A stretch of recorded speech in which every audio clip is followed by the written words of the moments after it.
Hi everyone, Louise Plant here with my 144 topics. This week I'm talking about cellular connection and why cellular connection is important. And it's important because we've got 50 trillion cells. There's heaps of them, there's loads of them around our body. They basically are a little community that's living inside of our body. So we're not just one little organism, one person. We are composed of trillions and trillions of little organelles and little people or little cells that are basically in our body, and they all have their own innate intelligence. They all have their own electrical charge, they all have their own magnetic field, they all have their own chemical little components of them. So cells basically have their own intelligence, as I've mentioned before. Bruce Lipton's a great guy to check out in regards to this. Basically they took a nucleus out of a cell thinking that was the brain of the cell, and the thought was that the cell was going to basically die. It didn't die, it kept living. So as long as the cell had the nutrients that it needed, it kept living quite happily. So the question then came, well, what is it that is the brain of the cell? Well, it's the membrane. So it's the outside of the cell that actually is the brain part of the self that is there to be the driving intelligence for what it is that happens. So a little story about cells is when I was 21, I was living in Adelaide, and I used to wake up in the middle of the night with aching in my leg. My right leg wouldn't take my weight, so I used to stand up and fall over. And I thought, and it was really this that got me on the path to natural therapies and complementary therapies. And I thought, I'm not going to, I come from a family, we've got a history of multiple sclerosis, we've also got a history of many hip replacements. I thought, I'm not having that. I'm 21 years old. Didn't go to the doctor. Even at 21, I didn't really have the mentality of actually going to a doctor and giving my power away. It's my body, it's my responsibility, I need to sort it out. So I actually ended up going to a spiritualist church, and it was through going to that church that I actually started becoming involved in learning about creative visualization. Went to the library, got lots of books, and I started imagining my body and visualizing my body. And I created these little men in my body that had little Andy caps with little dungarees, and they were their control room was in my head, like looking out from my eyes, like something you'd see in a Muppets thing. But anyway, if my body needed heating, then they would warm it up. If it needed cooling, they would spray it with hoses. I just visualized all this stuff that they did. And after a while, I don't know, 4 weeks to 2 months, it just stopped. I suddenly was able to walk in at night, and that was all good. So that really sort of was a big pivotal point and a change point to realize the power of the mind and of visualizing the cells. So the same can happen, like if you can start connect to your cells. So just as we tend to, they say we use 5 to 10% of our brain, we actually use the same, or we connect to the same percentage of cellular activation in the cell. So I'm going to do another week's topic about DNA activation and things like that. So this one's more just about the cell in general. So, if we start to actually use our cells more, connect more deeply to them, then that's a good thing.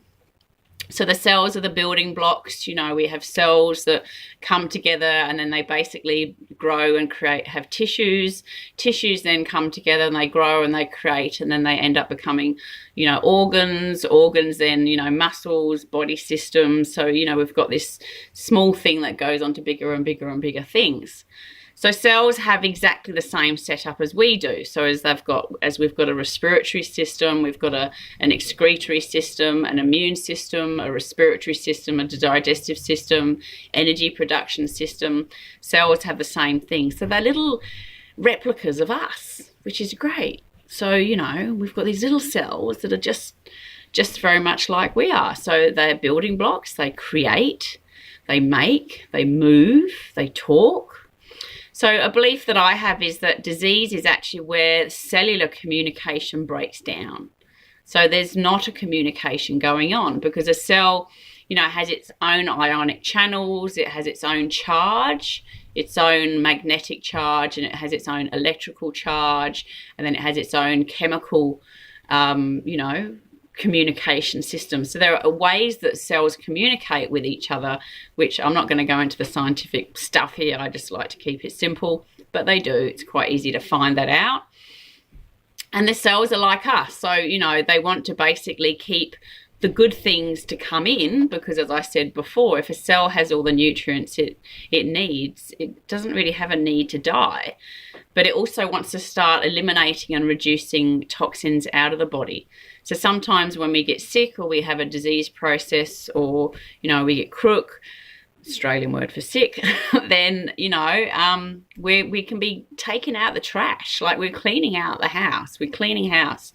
So it's really important to allow the body to do that. So sometimes we'll go through time where, you know, it's happened to me this year, last year, where you just go through a bit of a what I see as a healing crisis, because I can recognize that, where my body just says, you know what, we're just going to have a bit of a clean house. So we're just going to clean out some muck. So sometimes certain disease states, we tend to feel that it's a bad thing, but it's not. Like if we're having a bit of a flu, a bit of a mucus, there's elimination, you know, liquids, mucus, whatever it is coming out of our system. It's toxins and wastes coming out. So we really want to support the body in doing that. We don't want to be pushing that back in. And of course, there's many studies now showing that, you know, kids get runny noses, they get sick, they get rushed off to the doctors, they're given medication, which is more toxins going into the system. The cleaning house waste system that is there to clean the house out then suddenly is changing, and what's happening is that the more toxins are getting added in rather than being eliminated out of the body. And what happens with a child that ends up with, you know, a runny nose can end up becoming tonsillitis, can end up becoming, you know, right on to asthma, to emphysema. It can just become more of an exacerbated toxicity in the cells. So the cells know what to do. They totally know what to do. When we cut our finger, we don't have to sit there and go, right, cells, heal my finger. We don't need to do that. It knows exactly what to do. The cells know exactly what to do. They have their own innate knowledge. They have their own innate wisdom. They have their own innate communication. They're totally sorted. They're totally switched on. They totally know how to do that. They totally trust. They're totally connected to the source that drives them. And you know, we could really take a page from their book and actually learn to allow ourselves to become a bit more connected to that.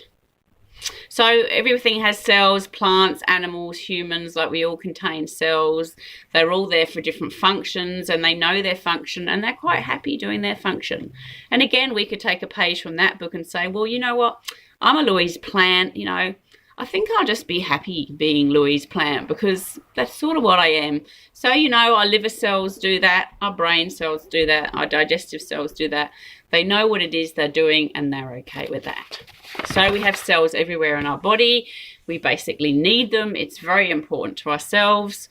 If you want to try some healing on a cellular level, just you know, search some pictures of some cells, communicate with them a bit more, connect to them and talk to them. You know, a great way to have, you know, spontaneous healing occur is to connect into that innate, connect into that you know, inborn natural you know, communication system and inner knowledge that we have within ourselves, which is very, very, very important. So I think that's about it for my messages on cells. There are, what, 50 trillion of them. We're a little community. So connect in with your little community. If you're having some physical issues of any shape or form, maybe do some exploration with creative visualization and check that out. Maybe start to visualize the cell. So you've got pain in your leg or something, just visualize the cell starting to communicate. You know, it can be instantaneous, it can take time. It's really driven by your innate and your connect in that. Your body knows what to do, so let go of the resistance, just allow the resistance to dissipate and allow it to be guided to what it needs to be done. So, yep, feel free to contact me if you want some sessions or healing or some more advice, or if you want to work one-on-one with me, I'm open to receiving it. Otherwise, I'm going to see you next week, and we're going to talk about the amazing body is my subject for my 144. You take care and bless you all. See you, bye.